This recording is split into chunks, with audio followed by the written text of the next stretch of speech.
so yeah, light is probably gonna piss you guys off. That's right, so I do it like this. So you guys don't see the light. I think I'm over here. I'm tucked in this corner. Okay, so tonight's video, because it's a nighttime video, that's why I'm filming downstairs. I was gonna say because I hate the lighting in my room, but I fixed that problem. The problem I have not fixed is how loud my voice is, and I don't want to do ASMR videos. Not yet, anyways. I don't have a microphone. But, so tonight's video is gonna be, comic reviews, and then I really hope I put them all in the same spot. How can I go back up there? Because it's kind of, it's not like super late and everyone is still up, but they're trying to go to sleep. You know, everyone's in bed, and for me to go up and down, already chancing it coming down all the way down here, going boop, boop, boop, boop, boop. So anyways, tonight's video is comic reviews. Tomorrow's video, if all goes well, either way, get a video tomorrow, depending on when I upload. If all goes well, I should have another, knock on wood, I should have another comic haul tomorrow. It's saying, oh yeah, they'll come in tomorrow, yeah. And it's Amazon Logistics, but it's at the facility it's at right now. I don't remember it being that late when it was at that facility, so it's the second to last one it needs to hit before I'm like, oh, okay, then I know that tomorrow, you know. Because there's three, let's say it's three. So it's at the third one right now. It needs to hit 2 more, and when it hits, when it's processing the facility goes out. That it's at the third one right now, so hopefully it comes tomorrow. But if it doesn't, if it gets in delayed, which is gonna piss me off because technically it's a July book. I'm stupid like that, even though I did that for the March books. I was just fine like Kaio. That book came in on April 1st. And I just uploaded it, you know. And I like that too because it was fitting because the same thing happened last year. The book came in April 1st, but I ordered it March 30th or whatever. It was 2 days. I think 31st is March, yeah, because you know 31st is month. Anyways, so it doesn't end up coming in tomorrow. It comes in on the 1st of the month on Saturday. Tomorrow's video will be the library haul. So either way, get a video tomorrow, and I'll upload Saturday's video. The comic haul or Saturday's video will be my complete June haul, and then Sunday's video will be the library haul. So I'll get pushed back. I don't want to do 2 videos a day, and I like having it 4 days in a row. Nice even number. So without further ado, let's get into it. I like doing a little update here. No, I'll not do that. That was a bad thing to do right there. 2:50. I'm just gonna say 3 minutes just when we get into the actual video and this intro. Oh, I'll put these all back. Great. This thing is falling apart, by the way. That little bag I have for my books. Makes sense to have like 30 books in it per visit to the library. First one up is Spider-Gwen by Jason Latour. This is a smaller paperback that they come out with. It's just more convenient for me to get, instead of getting volume 1, actually it's volume 0, then volume 1. Might as well get it. It's all 2 to 1. I'm getting that for volume 2. There's only 2 of them out right now that have in a small thing. At least the one that my library has. Well, again, interloans. But anyways, I did enjoy this. The only thing, because it's the reread, the only thing I still do not like about this book, I don't know if I mentioned before, but the character of Spider-Gwen, I'm pretty sure I did. The character of Spider-Gwen is very, very annoying. She does like this thing like she's trying to be too cool, you know, trying to be like quippy and everything, but I don't know if it's the writing or it's the way the character is supposed to be portrayed, but it's just very cringy. Not like super, like, not Squirrel Girl levels, and there is, like, she does hold it back. She's not, like, she's not like how some writers who I've heard have written Deadpool. I've never read a bad Deadpool comic. Everyone says that Deadpool can get really annoying, but I've never read that myself, but they said it can happen, and it's exactly what I imagine that can be like, you know. But, again, it's held back, so to speak. It's not like, it doesn't overwhelm the reader, and then, you know, they don't like the bit, and then it makes them not like the book. I still like this. I still do recommend this book, especially if you just watch Spider-Verse, the first one at least. I haven't seen the second one yet. I was supposed to see it this week, but never ended up getting to the movie theater. Kind of annoying about that. We were going to see on Saturday, they went to see Asteroid City instead. And I'm glad I saw that. I'm glad I still saw that, but because because I still wanted to see that movie, but I was kind of like, I could have waited to see Rush Hour City and actually seen the one that was, but it was my dad, he wanted to go see Edward Sydney, so I was like, screw it. Anyways, he hasn't taken the movies very often, and, you know, might as well have you, for once, when he wants to really see. And look, I can't remember the last movie he's taken me to we didn't want to go see, because he hasn't taken the movies, so, even my mother, honestly, like, that's why I don't see a lot of horror movies in a theater. It's because no one in my family likes horror movies. Maybe my dad does. Dad kind of does, but it's kind of like, and my friends, you know, I don't think my friends that too busy. I'm gonna get into it. I'm just too busy to go to the movies. Anyways, next one up is Ms. Marvel, Volume 2. I'm distracted because I feel like I had to say, if there was more I had to say about Spider-Gwen. It was just an annoying character, and you can read it for yourself. I do recommend it, as I said before. But anyways, Ms. Marvel Volume 2 continues his streak of being just good. Like, I mean, just good. I know I said so fucking weird like that. Just being good. Like, I don't completely hate this character. I don't completely hate this run, or this run.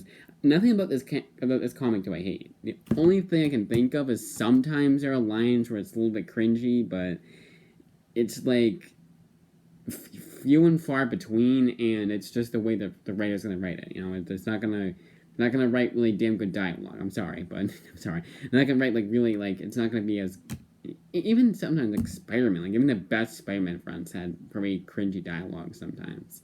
A great example is Chip Zdarsky's run on Peter Parker. Has a very, very rocky start. I still like the start of it, but a lot of people do point to the comedy being very annoying, but I still like the run in general. Nowhere near as good as, this is nowhere as near as good as Chip Zdarsky. Anything he has written, obviously. Except that he was Jughead. That's the only thing by him I didn't really like.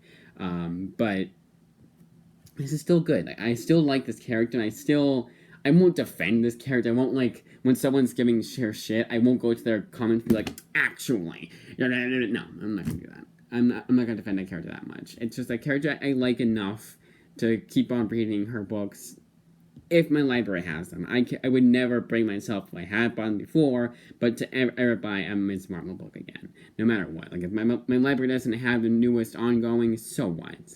They don't have the newest issues, so what? I'll wait till they do. If they don't, I'll get it somewhere else. Maybe if it's a super sale on Ms. Marvel, I have nothing, and there's nothing else I could get for that money on the Kindle, then fine. But physically, at least, probably not. Unless it's like a team-up book, they have like a new Champion series by Mark Waid, which I'm really liking that. But don't tell. So yeah, it's cool. And it's one of those things again, like it's. I mean, it's kind of gonna get a trend for this comic review. Is that it's one of those things where everyone else doesn't feel like it, but I do, and it's just kind of I don't want to say it's fun to be like that, but it's like it's nice to know that those people who may hate a comic that I'm really interested in getting, I can still get it without worrying, oh, I'm gonna hate it too, you know? Because I will say that my views on comics have changed a bit. Back in the day, I would not get anything they downloaded. I would not even come near it. But nowadays, I'll check it out somehow. Maybe the library has it, or there's or if it's cheap enough to buy on Amazon because I got good enough reviews elsewhere. I'll check it out, but and I'll end up liking it. But it's one of those things where it's very interesting. I would say I'm very lenient with my comic reviews. Like I have a very strong opinion, not strong, but I'm very I'm very positive, I guess you could say. I'm more positive than a lot of people are, so there seems to be. And it's opinion. I'm not saying they're hating for no reason. No, I'm not going to those people either, but it's one of those things where it's opinion at the end of the day. Push this back. Can I push this back? No. Hawkeye versus Deadpool was serviceable enough. A nice little when did this come out, actually? Does it tell you? Yeah, it does. No, it doesn't. It's Hawkeye. I know. I thought it would tell you because I used to do a start. Like I still do. I do like a start here. Here's an example right here. So Ms. Marvel book says start here, and you know like where to go, and then where oh this is the most recent volume. Okay, cool. so you know which volume 2 they're talking about. But this one didn't. So I don't know. Remember, I don't know exactly because this is written by Gerry Duggan, and it was in his run. Like, it was, maybe say it was volume 5.5. I don't know exactly where this fits in, but it's a nice little palate cleanser. If you liked Gerry Duggan's run, but you thought it got too dark and got too, like, grim, this is a nice little palate cleanser. Although I don't know where it takes place, because it's definitely after Volume 6, but without giving too much away, it's definitely after Volume 6. But, because after Volume 6, even that was pretty... Because a lot of the Deadpool run by Gerry Duggan and Brian Posehn, while it is a lot of heavy-hitting, grim shit, it's still funny, It's still Deadpool. It's not too dark, It's kind of like... It's more like what the second movie did, with that kind of feel for it. And, this is more like the fourth one. This is more like the first one, where fourth thing is what it says is forced. This is more like in the line of the first one, where it was a lot more lighthearted, and the second one got a little bit darker, which I like the second one a lot better than the first one, honestly. It's a very good opinion to have. I continue to surprise you guys. This one is a nice little palate cleanser, and I got it for, as you can see right here in big letters, big numbers. I got it for $7.99 at my local comic shop, and it's worth it. Especially because it was 5 issues, so I got it for $2 per issue. Technically, if you go by that, that's what I go by. I know I shouldn't, because I will really drive myself insane if I do that. Because the hardcover books, my God, I just waste all my money on that one. But I still do that at times. That's why I say not even then. I don't know what I'm saying anymore. I still do. I don't know. I was trying to say I don't do that anymore, but yeah, I don't do that and be like, oh, this book, like a good example is 20th Century Men, which was $24.99 for 6 issues, but each issue was a bit long, and the book was thick. The book was like almost the size of this book right here, but obviously the same trade paperback size. It was a smaller book, and that one was it was like 300 pages, and it was $24.99, but only had 6 issues. I was saying, like, well, why wasn't I like that? Oh, it should be $12, but no, I'm not like that. But it would be like that with, like, say, a good example is that book I got a long time ago, the Hannah Rosemary book, that was $16.99 for 4 issues, and each issue was the same amount of pages. You normally get a standard size. So it was like 100 pages for the entire trade, and it was $16.99, and you could have gotten them all for $8, because you can get them for $2 each on the Kindle. Both Image and Marvel do that. Everyone else doesn't seem to do it. DC is extremely scummy. They're like, no, you're still paying full price. I don't care if the trade came out 10 years ago. You're still paying full price. It's like Rebirth books are still the same price they were when they came out, way back when. That's insane. And for those of you who don't know, Rebirth, that was 2016. So that has not changed since 2016, even though the trades are out. Some omnibuses are out of Rebirth. That's how long it's been in comic book years. Next one up is Secret Avengers. A lot better this time around. The first time around, I did not like it. The comedy in it was very annoying, and it held it back for me. I can say without a doubt this time, without exaggeration, I don't know, but this was a lot better than I remember it being, and I'm hooked now. And sometimes, in my head, when I'm going over a week ago, I'd say, oh no, it was a week ago. A few days ago, I was going over it in my head, and I was like, oh, I should say this, say it like that, say it like this. And yeah, maybe I should write it down, but I never think to write it down. And I always think, well, you're gonna know what to say. You're gonna see it, like, oh, it's gonna jog your memory, as bad as it is. But yeah, it was a lot better than I remember it being. Like, almost like I hate this book and I love this book. It's like exact, almost on the same level of love. Yeah, complete turnaround with this book. It was very good, very interesting. The comedy in it wasn't as obnoxious as I remember it being, and it wasn't like Volume 3. I said that no, it was Volume 1, so it wasn't like got worse as it went along. And the artwork was pretty good too. It's the same creative team, actually the same exact creative team as one issue of Zero. The artist, at least, all written by Alan Cott. Zero that's an Image Comics series I got for my birthday. But each issue was done by different artists. But this, when it was Matthew Walsh. Matthew Walsh? Yes, Matt Walsh. I remember I said I can make it. No, Michael Walsh. Michael Walsh, never mind. swear to God, it's a Matthew Walsh too. I'm already getting confused. I'm thinking Matt Walsh, the YouTube personality who talks about like political shit all the time. Next one up is the one I just finished. I don't watch him, by the way. I've heard of him. Next one up is the one I just finished. A lot of these books, like, I didn't think I'd finish them today. Honestly, I thought if anything, I thought I had to hold it over for next time. I'm going to finish it by the time I go to the library tomorrow. But anyways, next one up is Avengers World, the complete collection, and this was just as good as I remember it being.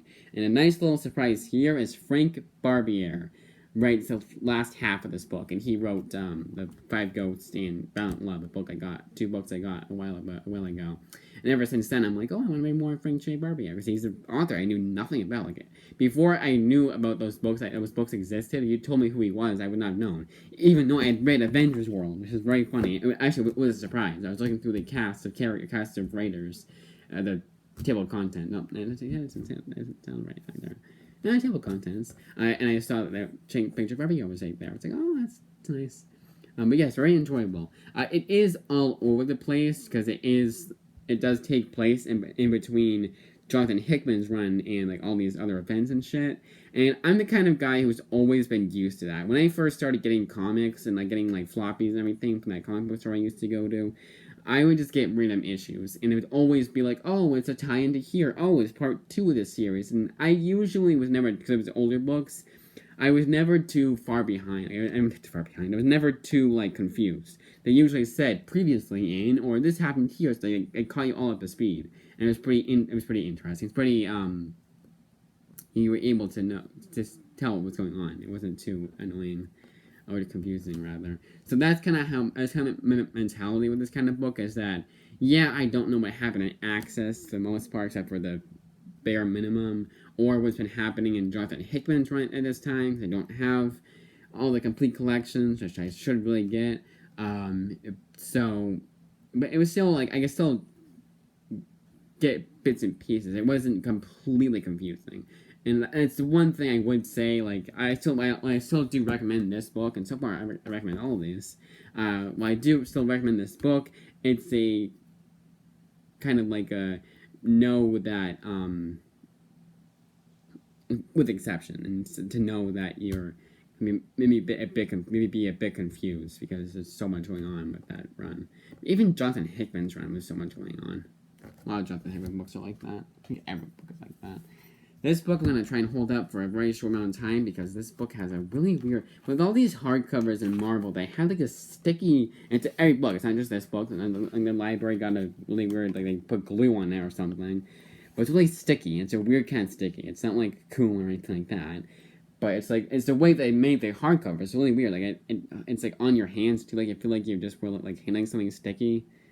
It's really weird. But... It's Doctor Strange Volume 2, and this is going to be a review of both Volumes 1 and 2, and I like this run. It got a lot better, like with Secret Adventures, a lot better than I remember it being. But this one, the only thing I didn't like about it was I felt like it was too, like, it was overhyped for me. Like, I was expecting it to be something that not even Stan Lee himself could write on his best day, or Alex Ross on his best day, or any of these other comic book greats could write on their best day.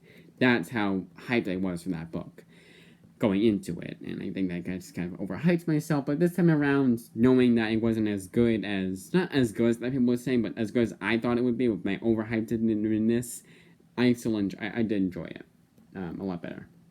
And this continues its streak of me enjoying it a lot better. Check this out if you want to get into Doctor Strange. It's a pretty good jumping on point too. Coming from a guy who's read this run and then some other scattered Doctor Strange books. I think that was my first Doctor Strange book when I first read it. The Nuclear Family by Stephanie Phillips, a very, very good book.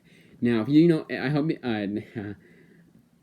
I want you boys to read this book, because he does not like Stephanie Phillips at all. He considers her to be a ChatGPT writer, and hopefully you guys know what I'm saying like that. I hope you guys know what I mean when I say that. TLDR, he says that she gets her scripts in ChatGPT, puts in numbers, ChatGPT gives her everything, and she just copies and pastes. But this book is very, very interesting. It is based off of a novel, so you could argue that she just took what the novel did and just copy and pasted. But, yeah, okay. still very interesting though. It's actually based off a Philip K. Dick book, which he wrote the novel adaptation to Blade Runner, which is called "Do Androids Dream of Electric Sheep?" But it's very different from the movie, than I've heard, as they all are, like more so than normal. One of those books is extremely. But I really enjoyed it. It was very interesting. It was a nice little sci-fi book. It kept my interest. It wasn't any of those. And that's why I hesitate to say she copied and pasted, because you still have to write. You still have to have good pacing in the book. You can have the best writing in the comic, the best dialogue, the best everything. But if you take too much time on one certain thing or it's rushed at the ending, it's still going to get really bad reviews, you know. And this does have a bit of a rushed ending, but she says there's going to be more coming out from this series, so that's. I will not give her. I will not downvote because I will not. I'll still give it the same score regardless, because I imagine she's gonna continue it along with it and tie those loose ends with volume 2. Which I honestly think she only needs a volume 2 for it to be complete. A complete story. Even then, like, we only need volume 1. Like, it wasn't like a completely like what the hell ending, like what it's ended or anything like that. No, it ended pretty well. I think it's still closure. But there was still loose ends to tie up, obviously, but it still ended like it wasn't like a cliffhanger ending or anything like that. Yeah, very enjoyable, very fast paced. The characters were written very well. They were written like actual characters. It was a very nice surprise from someone who thought who had heard that Stephanie Phillips was not the best writer. It's not just when you voice act. No one seems to like Stephanie Phillips, and honestly, all those guys should read this book. Next one up is From Under Mountains. Now, this is a great example of, you're probably not going to understand this, what I'm saying. I hope that you at least acknowledge it. Like you say, I can see where you're coming from. Not completely understand it, of course. I don't understand it. But this is one of those books where you don't know what's going on, but you still like it. Like, you can't even tell. Like, honestly, I could not tell you anything that would happen in this book. Reading the back of this book, I'm like, yeah, I guess that happened. Yeah, they talk about this Ankara book. I remember them saying that in the book as a place, and yeah, okay. But any of the characters' names, no. Any what they looked like, yeah. This like, who's this character? The main character, I guess. What'd she do in the book? Pass. You know, but it was still like it was the atmospheric. You still got caught in between. The world was very interesting, and like the book itself was still very interesting. So it kept you on your toes. You don't have to know everything about the characters and everything about like what they do and what they say and everything like that. But I still recommend it. But if you like a more coherent book, I would say skip this book. But if you want to know what I'm talking about, then check it out. And honestly, it's $5 on a actually it's more than that. No, I think it was $5. Hell, even less on actually it's 6. Cheap on Why Pay More Online on Amazon, and it's used like new. I almost bought it myself, but I saw my local library had it, and I was like, no, let's get there. That was one of the books I was going to get along with Cowboy Ninja Viking when I was going to get that way back when from third-party sellers, but never ended up doing that because I couldn't at that point because it was Father's Day. Next one up is a series I love so much that I might just buy the series myself, and that is Jim Zub's Wayward, an incredible book. My second reread is like somehow I like this better than I did the first time. Insanely good. Highest recommendation. Now, I do not do my pick of the week for the books that I have not read yet. So far, my pick of the week is Nuclear Family, but I'm sure I'll go over them and be like, no, actually, this one. So I'll do it at the end. I'll do my pick of the week I don't do pick of the week for rereads. That's kind of unfair to do. Unless it's the only book I really liked, but even then, I'll still try and do two for two. Man-Eaters, the most controversial Image comic book I think ever. This is one that not even Near Mint Condition fully enjoyed, and I enjoyed it. I know it's terrible. I know what they're going for, and it's pretty annoying. Hands down, it is absolutely annoying that they go for that. But once you get past that, once you just ignore that and you hear like, yeah, that's what they're going for, but that's unfortunately how the way it is, and it sucks, and I wish it wasn't that way, but it's still enjoyable. And not just in a so bad as good kind of way. And it's kind of interesting kind of way. It's kind of like I mean, because I'm a sucker for post-apocalyptic books like this. And it does, the messages in some books, are really bad. But if you get over that, then I think there's a lot more in this book. I'm not saying this is a good book at all, but I'm saying it was a surprise, and I will keep reading it. I will not buy it myself. No way, no how I'm gonna buy this book myself, because I have all 4 volumes, and if I don't, I'm gonna get it somewhere else. Let's just say ARG maybe. That's where I'll go to read the rest of the series, but I would say check it out. I would say check it out, but don't buy it. If your library doesn't have it, I wouldn't even say pay $1 for this, because we don't need more of this. Even though I say it's enjoyable, I don't want more. I don't want more of these man-hater books. Next one up is Kindle, an enjoyable enough book. This is the Brian Bucalow Image book. I found out the hard way that he did do more for Image, except for Sons of the Devil and his current ongoing. But that was the saving grace, was that he does have an ongoing going on right now. I think all the writers I had, wait, Jim McConnell's an exception.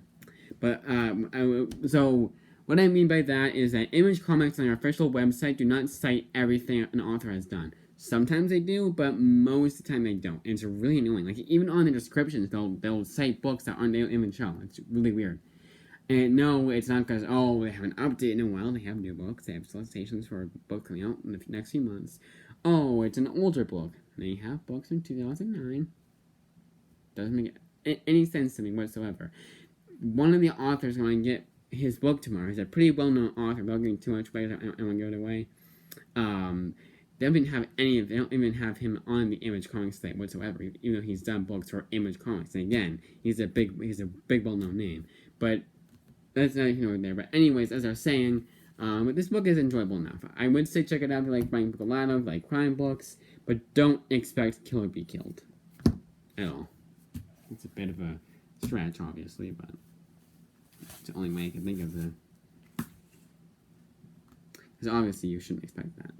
All books shouldn't expect it. Like, Kill or Be Killed is the Citizen Kane of indie crime comics. Or just crime comics in general, honestly. Star Wars Legacy Volume 8, very, very good. I like this run. I love this Dark Horse run now. This is what the sequel should have adapted. Like, it was, like, right there, and you guys had completely disregarded it. Did you not have the rights to Dark Horse technically? No, you did, because you were able to print them. Maybe it's one of those things that they couldn't adapt them into theatrical form. Because there is, like, you can print out, like, a good example is Hulk. Marvel Comics can print out as many Hulk comics as they so desire. But if they make a Hulk movie, they get Universal Pictures permission first. Even Namor, they don't technically own. That's why a great little theory of theirs is why he was so different in the movie is because they could say, oh no, this is a parody version of the Namor. We don't have to pay you guys. So on the site, you don't have to credit you guys and pay you guys for your creation and bill Everett seat. That was it's a crazy theory, but it's one that seems to be kind of. And it was also like I think Marvel the MCU doesn't technically own name rights like Universal or Fox or whatever. I think that's just a Fox. But anyways, next up is I keep saying anyways. Next up is the Pride Omnibus, and not even as lenient as a comic review, as lenient as a comic reader as I am. Even this one was too much for me. This one was just look how thick this book is. 448 pages of this, and it wasn't like there's hints of a good book in here. There's like very good like discussions they have that are very like honestly mature for this kind of book. Not that it's for kids or anything like that, but like for a writer like this, it was just like you would expect it to just be like, oh, gay jokes, not like gay jokes, but like gay, and it's just a LGBTQ, they would not make gay jokes. They would not, because they'd find that offensive, even if it was even if like, no matter what, they'd still find it offensive. But where was I going with this? I was saying pride, lenient. Oh, but like it's there's conversations in here that are very interesting, like very mature for this kind of writing, because you expect it to just be like bare minimum cookie cutter shit, and it actually does. There's very interesting conversations that do go somewhere. Like it's very brief and it's few and far between. It's a very uneven book. Like sometimes it's really interesting, and other times it's just exactly what you'd expect, exactly what they were saying about it, to a T. Like a Man-Eaters is not as bad as I really hate to say that, but I do not personally think it was as bad as other people are saying. Of course, it's their opinion and everything, and I'm not invalidating their opinion or anything like that. God, no. But Man-Eaters is a good example of a book that's not. I found more enjoyment in it than others did, and not in so bad. It's good that way. But this, I did not. This was just as bad as what they're saying it was. Just some minor little itty bitty hints of it being good. It's free on Comixology if you have a Prime account, Amazon Prime account, and Kindle, you get it for free. And yes, I did find it out the hard way. Check it out there, I guess. But I don't know. If you're really into Pride comics or like that, or like the LGBTQ comics, something like that, but. It's like, okay. It wasn't terrible either. It wasn't absolutely awful. I would give it a 5 out of 10. That's a pretty high score. I give it a 5 out of 10. It was still enjoyable enough. I wasn't like absolutely. I didn't feel like I was being tortured. Like it wasn't. Again, it was not as bad as Squirrel Girl or anything like that. That's not what I was thinking of this, in a way. I was gonna say America, but yeah, I guess that's that. It's not terrible. It's not absolutely atrocious. It's still enjoyable enough, ish. But like. Again, 5 out of 10, just okay. Next one up is Kim and Kim, and this is another book that was just okay. Not terrible, and so far I do not see why people absolutely hate Madeline Pistachio's writing. I can see hints of it, but it's still coherent enough. It's not like completely annoying. I did get volume 2 because it's a 3-volume series. If it was any more than that, I probably would have skipped out of this volume 1. But I didn't, obviously, and I'll keep reading it. I don't have to say it like that. But it's just like with the Pride, 5 out of 10. Just okay. Alice Ever After by Dan Panosian. A damn nice surprise. This was it's a criminally underrated book. Check this book out like immediately if you like these. Retellings of classic fairy tales. Bit darker, yes, but extremely enjoyable. And we need more of this, honestly. It does kind of. I feel like it could have gone for at least 2 more issues. That kind of does end quickly, but I think that's what he was going for. So, like, you could argue that's what he was going for. So, it's not gonna. Again, it's a 9 out of 10. Honestly, this might just be my pick of the week. I really want to like Dirtbag Rapture, and for the first few issues I did, but after a while it's got extremely just mediocre, just middle of the road, 5 out of 10. I would say check it out if you like Chris Arcevalla, but like this one, and I mean if you're a super fan, but this is not his best work at all. Kim Reaper. I did not think I liked this book as much as I did. It was this is how you do comedy. Current comic writers take notes from Sarah Gregley. This is how you do over the top Rick and Morty ass comedy. She did do a Rick and Morty run for Oni Press. Worth noting. Now I'm not watched any of Rick and Morty. I've watched like clips, like very, very brief clips, like 5 in total. But from what I can tell, it does seem to be this kind of comedy, but it's not as over the top. Like Rick and Morty, I think, is too over the top sometimes. I've heard it's I've heard it's gotten worse, but this is the right amount of humor. Very humorous book, very good book, very nice, cute little comic. I honestly really enjoyed this book. It was a nice little surprise. Yes, I did get this book just based on the fact, just because for the funny. Oh, it's right next to one out there. But I did just for the sake of the joke that Kim Reaper, ha ha ha. And ironically enough, Magdalene Passaggio, and I only credit her for Kim and Kim, does have a quote right here. I hope you guys can see it. It's covering me. I can't see it. Hopefully I was close enough for you guys to see it. But she did give a quote for Kim Reaper, which I found very ironic. And they only credited her as writing Kim and Kim. Probably because that's all she had written at the time of when Kim Reaper came out, but I almost want to say that. I can't say for sure, and I'm not booking now. There is a volume 2, I do got it. And they put it in. I'll get it tomorrow. Letter 44 by Charles Soule.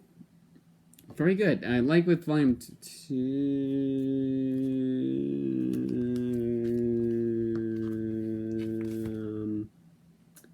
Like with volume 1, it starts out very slow.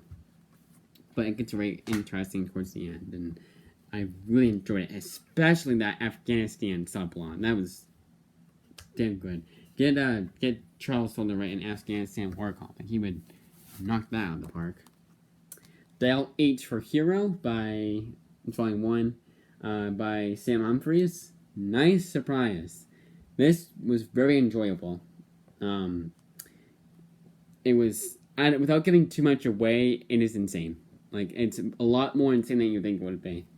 If you like the Dial H for Hero comics, this is another good one to pick up. Next up, we've been written Volume 3. Just like with Volume 2 and 1, it's good. Not what I say about this one. It's a very good book. There's a compendium. Ironically enough, I'd say get the compendium. You will not be disappointed. It's very much like Harry Potter, and it does go in crazy routes. It does go in crazy. Let's read it. This next one, I have not read it technically, so TLDR with this book, Transmetropolitan. I thought this was Volume 1, Volume 4. TLDR is a mistake that anybody would have made. When I was picking up the library, anyone made this mistake. I'm like, why do you say it like that? But I like this book. It's a very good book. I've read it before. I've read it 5,000 times before. 6,000th time, I cannot imagine I will have any different opinion other than it's a damn good book. Check it out right now, right this second. Volume 1 is for free on Prime Reading. If you have a Prime account, buy it. Just buy it. But let's get an omnibus of this series out right now.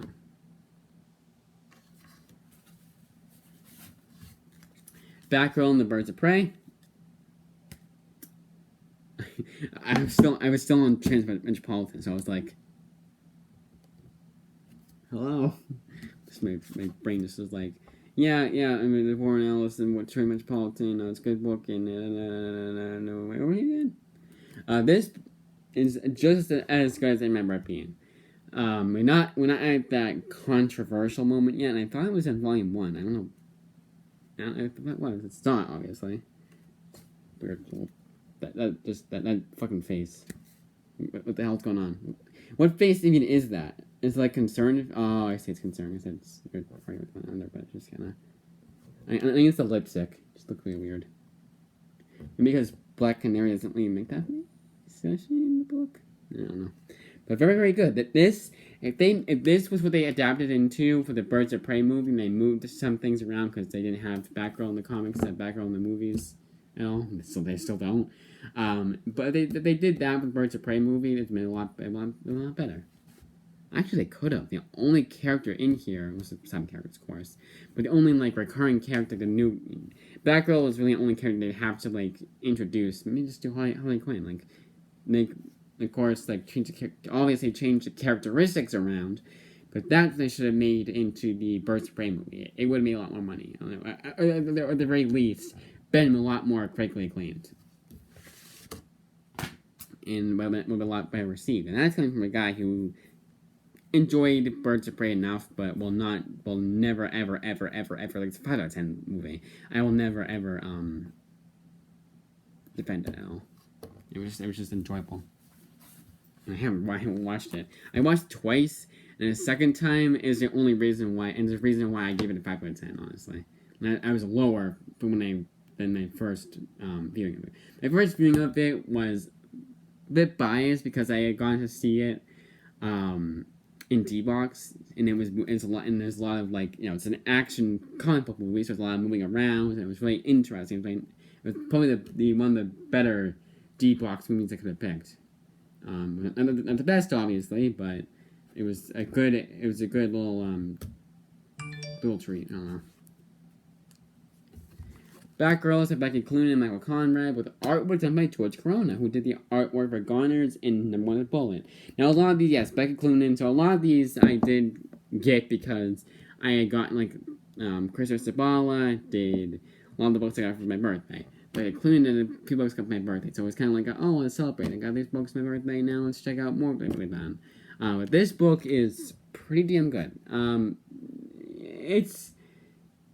It's got its flaws, yes. It's a 3 I do agree with 3.6 out of 5. I mean, even though I don't like it out of 5 scores, I'm giving it out of 10. It's a 6 out of 10 book, closer to 5 out of 7. I would say check this book out when it comes on sale. Like, even at $5.99 per volume, it's a damn good price, honestly. How big this book is. Honestly, right now it's just $16.99. That even full price is that's a good deal. Check it out.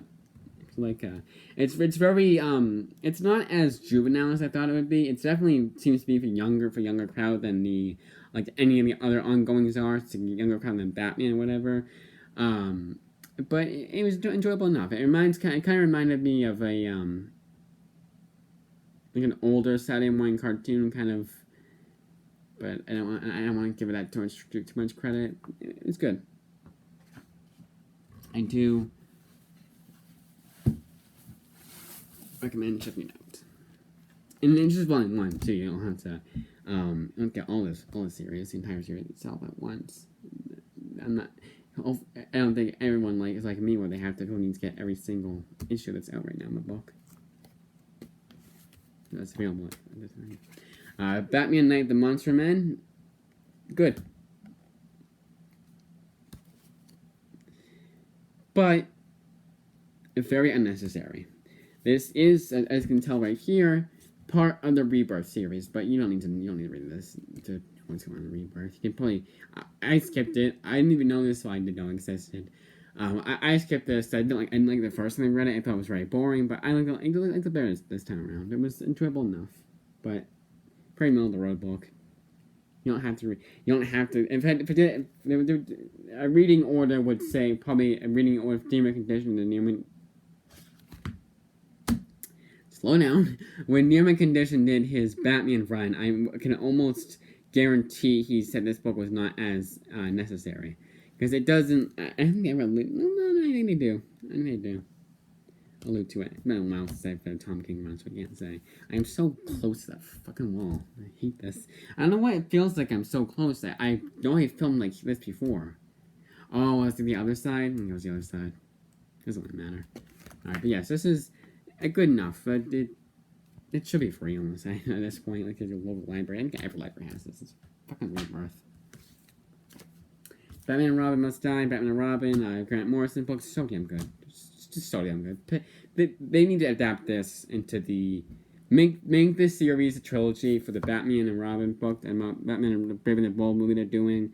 Make it into a trilogy. Movie 1 is Batman and Son. Movie 2 is whatever comes before this, and Batman and Robin is third movie. This is so damn good. So damn good. It's Grant Morrison, I expect. Batman Arkham Unhinged. Nice little palate cleanser book. Better than it has any right to be, being just a tie-in to a fucking video game. I keep swearing. I'm gonna get so demonetized. It's one of those things that, unless I bring attention to it, none of you guys would notice, probably. Or if no one else brought attention to it, I would never notice. Because some people have brought attention to it. All-Star Batman, not in Robin. That will be next time, again. It was volume 2, not volume 3. Which kind of pissed me off, but...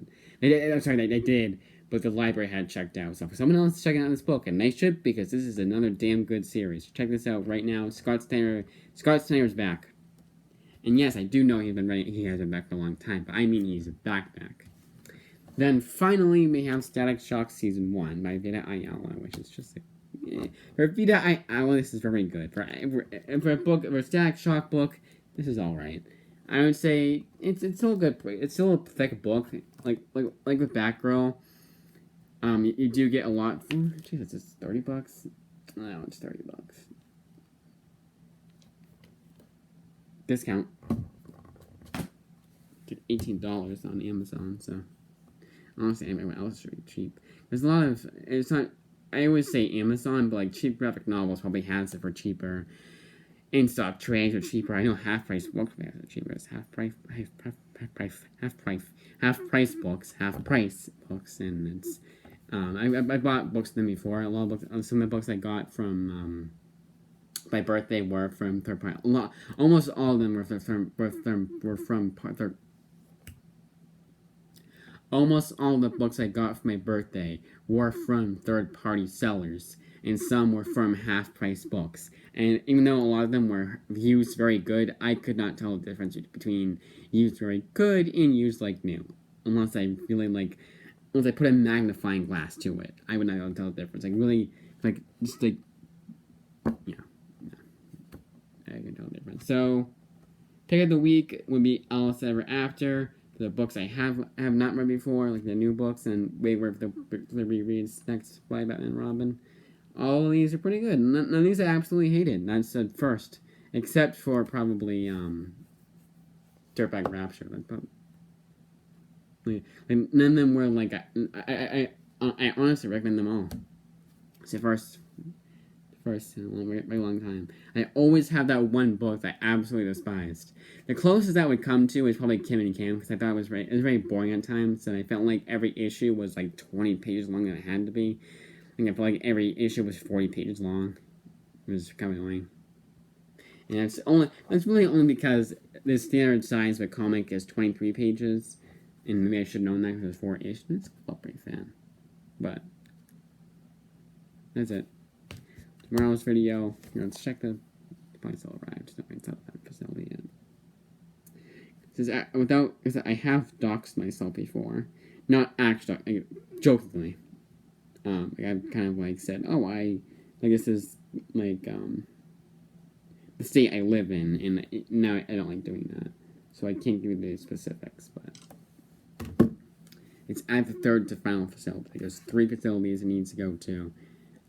It's a third, then it goes to the second one, and the first one where it goes, delivers from there to my house. That's where it is right now, the third one. So, keep my fingers crossed, it'll come in tomorrow. If it doesn't, library hall. If it does, comic hall tomorrow. So yes, I will push everything. I want to get my tongue. I want to get that complete June haul out the first of the month if I can help it. So far I can. I can't help it because the book gets delayed and it comes in on June 1st, even then, July 1st, even then I'll probably just do it the same day. No, I shouldn't. No. But if that happens, I get the library haul tomorrow. So if I get the library haul tomorrow, I also get a big ol' rant. I mean, if I upload tomorrow. So I'm recording everything tomorrow. Everything? Yeah. Big day tomorrow for recording. I'm already going to the library pretty late, so I have the whole day. Well, I have to have a meeting at 2. It's like 30 minutes. Alright, that's it. How long was the video? You can get close up. 48 minutes, my god, alright, that's it.